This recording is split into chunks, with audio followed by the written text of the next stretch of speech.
ಮಾಂಸ ಪ್ರಿಯರಿಗೆ ಇದು ಶಾಕಿಂಗ್ ಸ್ಟೋರಿ. ಬಿಸಿಲಿನ ಬೇಗೆ ನಗರದಲ್ಲಿ ಹೆಚ್ಚಾಗ್ತಿದೆ. ಇದರ ಜತೆಗೆ ಹಕ್ಕಿ ಜ್ವರವೂ ಪತ್ತೆಯಾಗಿದೆ. ಪೌಲ್ಟ್ರಿ ಫಾರ್ಮ್ನಲ್ಲಿ ಬೆಳಕಿಗೆ ಬಂದಿರುವ ಪ್ರಕರಣದಿಂದಾಗಿ ನಗರದಲ್ಲಿ ತಲ್ಲಣ ಮೂಡಿದೆ. ಸಾವಿರಾರು ಕೋಳಿಗಳ ಮಾರಣ ಹೋಮ ನಡೆದಿದೆ. ಚಿಕನ್ ಪ್ರಿಯರೇ ಹುಷಾರ್ ಹುಷಾರ್.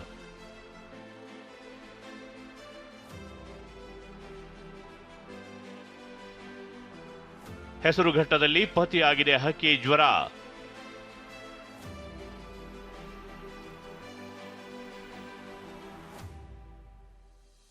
ಹೌದು, ಚಿಕನ್ ಪ್ರಿಯರು, ಪೌಲ್ಟ್ರಿಗಳಲ್ಲಿ ಕೆಲಸ ಮಾಡೋರು, ಕೋಳಿ ಅಂಗಡಿಗಳಲ್ಲಿ ಕೆಲಸ ಮಾಡೋರು ಹುಷಾರಾಗಿರಿ. ಯಾಕಂದ್ರೆ ವಾರದ ಹಿಂದೆ ನಗರದಲ್ಲಿ ಹಕ್ಕಿ ಜ್ವರ ಕಾಣಿಸಿಕೊಂಡಿದೆ. ರಾಜ್ಯ ಸರ್ಕಾರದ ಅಧೀನದಲ್ಲಿರುವ ಹೆಸರುಘಟ್ಟದ ಮುತ್ಕೂರು ಕೋಳಿ ಸಾಕಾಣಿಕೆ ಕೇಂದ್ರದಲ್ಲಿ H5N1 ಸೋಂಕು ಅರ್ಥಾತ್ ಹಕ್ಕಿ ಜ್ವರ ಕಾಣಿಸಿಕೊಂಡಿದೆ. ಇದರಿಂದಾಗಿ 8 ತಳಿಗಳ 7444 ಕೋಳಿಗಳನ್ನ ಜೀವಂತ ಸಮಾಧಿ ಮಾಡಿದ್ದಾರೆ. 14,000ಕ್ಕೂ ಹೆಚ್ಚು ಮೊಟ್ಟೆ, 2250 ಕೆಜಿ ಕೋಳಿ ಮಾಂಸವನ್ನ ನಾಶಪಡಿಸಲಾಗಿದೆ. ಪಕ್ಷಿಯಲ್ಲಿ ಬಂದಿರುವಂಥದ್ದು, ಪ್ರಾಣಿಯಲ್ಲಿ ಬಂದಿರುವಂಥದ್ದು, ಅದು ಈಗ ಮನುಷ್ಯರಿಗೆ ಯಾರಿಗೂ ಕೂಡ ಬಂದಿರುವಂಥ ಸೂಚನೆ ಎಲ್ಲೂ ಇಲ್ಲ. ಮತ್ತು ನಮ್ಮ ಇಲಾಖೆಯಿಂದನೂ ಸುತ್ತಮುತ್ತ ಎಲ್ಲ 10 ಕಿಲೋಮೀಟ್ರು ಸುತ್ತಮುತ್ತ ಎಲ್ಲ ಅದನ್ನು ಸರ್ವೇಲೆನ್ಸ್ ಮಾಡೋದಕ್ಕೆ ಈಗಾಗಲೇ ಕ್ರಮ ತಗೊಂಡಿದ್ದಾರೆ. ಯಾರಿಗಾದರೂ ಜ್ವರ ಮತ್ತು ಬೇರೆ ಬೇರೆ ಏನಾದರೂ ಲಕ್ಷಣಗಳು ಕಂಡು ಬರ್ತಾ ಇದೆ ಅಂತ ನೋಡ್ತಾ ಇದ್ದಾರೆ. ಆದ್ದರಿಂದ ಮುನ್ನೆಚ್ಚರಿಕೆ ಕ್ರಮವನ್ನು ತಗೊಂಡು ಸರ್ವೇಲೆನ್ಸ್ ಆಕ್ಟಿವಿಟಿ ನಮ್ಮ ಇಲಾಖೆಯಿಂದ ಪ್ರಾರಂಭ ಮಾಡಿದ್ದಾರೆ. ಬಿಸಿಲ ತಾಪದಿಂದಾಗಿ ಕೋಳಿಗಳಲ್ಲಿ H5N1 ಸೋಂಕು ಕಾಣಿಸಿಕೊಂಡಿದೆ. ಆತಂಕಕಾರಿ ವಿಷಯ ಅಂದ್ರೆ ಹೆಸರುಘಟ್ಟದಲ್ಲಿರುವ ಈ ಪೌಲ್ಟ್ರಿ ಫಾರಂನಿಂದಲೇ ರಾಜ್ಯದ ವಿವಿಧ ಕಡೆಗೆ ಕೋಳಿ ಸಪ್ಲೈ ಆಗ್ತಿತ್ತು. ಆದ್ರೀಗ ಇಲ್ಲಿನ ಕೋಳಿಯಲ್ಲಿ ಹಕ್ಕಿ ಜ್ವರ ಕಾಣಿಸಿಕೊಂಡಿದೆ. ಹೀಗಾಗಿ ಕೋಳಿಗಳನ್ನ ಜೀವಂತ ಸಮಾಧಿ ಮಾಡಿದ್ದು ಪೌಲ್ಟ್ರಿಯನ್ನ ಕ್ಲೋಸ್ ಮಾಡಲಾಗಿದೆ. ಮತ್ಕೂರನ್ನ ಸೋಂಕಿತ ವಲಯ ಎಂದು ಘೋಷಣೆ ಮಾಡಿದ್ದು 10 ಕಿಲೋಮೀಟರ್ ವ್ಯಾಪ್ತಿಯನ್ನ ಕಣ್ಗಾವಲು ವಲಯ ಎಂದು ತಿಳಿಸಲಾಗಿದೆ. 10 ಸಿಬ್ಬಂದಿಯನ್ನ ಕ್ವಾರಂಟೈನ್ ಮಾಡಿದ್ದು 10 ದಿನ ನಿಗಾ ವಹಿಸಲಾಗ್ತಿದೆ.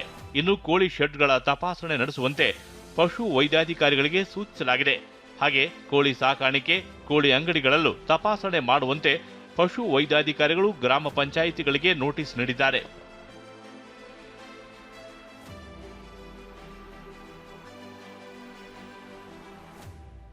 ಹಕ್ಕಿ ಜ್ವರ ಮನುಷ್ಯರಿಗೂ ಹರಡಲಿದೆ. H5N1 ಸೋಂಕು ತಗುಲಿದ್ರೆ ಉಸಿರಾಟದಲ್ಲಿ ತೊಂದರೆ, ಜ್ವರ ಕಾಣಿಸಿಕೊಳ್ಳುತ್ತೆ. ಕೆಮ್ಮು, ಗಂಟಲು ನೋವು, ಮೈಕೈ ನೋವು ಕಾಣಿಸಿಕೊಳ್ಳುತ್ತೆ ಅಂತ ವೈದ್ಯರು ಎಚ್ಚರಿಸಿದ್ದಾರೆ. ಪೌಲ್ಟ್ರಿ ಫಾರ್ಮ್ ಬರ್ಡ್ಸ್ ಇಂದ ಅದರಿಂದ ಹರಡುತ್ತೆ. ಇದು ಅವುಗಳಿಗೂ ಬರುತ್ತೆ. ಇದು ಅದರಿಂದ ಮನುಷ್ಯರಿಗೂ ಹರಡೋ ಚಾನ್ಸಸ್ ಇರುತ್ತೆ. ಮಾಮೂಲಿ ವೈರಲ್ ಫೀವರ್ ಥರನೇ ಮೊದಲು ಸಣ್ಣದಾಗಿ ಜ್ವರ, ನೆಗಡಿ, ಕೆಮ್ಮು, ತುಂಬ ಕಣ್ಣೀರು ಬರೋದು, ಮದ್ರಾಸೈ ಅಂತಾರಲ್ಲ ಆ ಥರ ಕಣ್ಣು ಕೆಂಪಾಗೋದು, ನೀರು ಬರೋದು, EP4 ಅಂತ ಕರಿತೀವಿ, ಆ ಥರ ಆಗುತ್ತೆ. ಬರ್ತಾ ಬರ್ತಾ ಸಣ್ಣದಾಗಿರೋ ಕೆಮ್ಮು, ಅಪ್ಪರ್ ರೆಸ್ಪಿರೇಟರಿ ಟ್ರ್ಯಾಕ್ಟು ಮತ್ತು ನ್ಯೂಮೋನಿಯಾ ಆಗಿ ಕನ್ವರ್ಟ್ ಆಗ್ಬೋದು. ಸಿವಿಯರ್ ಅಕ್ಯೂಟ್ ರೆಸ್ಪಿರೇಟರಿ ಇಲ್ನೆಸ್ ಅಂತೀವಿ, ಸಾರಿ ಅಂತ ಉಸಿರಾಡಲಿಕ್ಕೆ ತೊಂದರೆ ಆಗುತ್ತೆ. ಆಕ್ಸಿಜನ್ ಲೆವೆಲ್ ಸ್ಲೋ ಆಗೋದು. ಯೂಶಲಿ ಸೀರಿಯಸ್ ಆದಾಗ ಈ ಥರ ಸಿವಿಯರ್ ಅಕ್ಯೂಟ್ ರೆಸ್ಪಿರೇಟರಿ ಇಲ್ನೆಸ್ ಸಾರಿ ಆಗಿ ಉಸಿರಾಡಲಿಕ್ಕೆ ತೀವ್ರತರವಾದ ತೊಂದರೆ ಉಂಟಾಗಿ ನ್ಯೂಮೋನಿಯಾ ಆಗಿ ಡೆತ್ಗಳ ಬೇಗ ತೋರಿಸ್ಕೊಳ್ಳಿಲ್ಲ ಅಂದರೆ ಡೆತ್ ಆಗೋ ಚಾನ್ಸಸ್ ಜಾಸ್ತಿ ಇರುತ್ತೆ. ಕೇಂದ್ರ ಸರ್ಕಾರದ ಸೂಚನೆ ಮೇರೆಗೆ ನಡೆದ ತಪಾಸಣೆಯಲ್ಲಿ ಹಕ್ಕಿ ಜ್ವರ ಬೆಳಕಿಗೆ ಬಂದಿದೆ. ಸದ್ಯ ಆರೋಗ್ಯ ಇಲಾಖೆ ಅಲರ್ಟ್ ಆಗಿದ್ದು ಕೋಳಿಗಳ ಪರೀಕ್ಷೆಗೆ ಮುಂದಾಗಿದೆ. ವಿನಾಯಕ್ ಆಶಪ್ಪನವರ ಜೊತೆ ಮಂಜುನಾಥ್, TV9 ನೆಲಮಂಗಲ.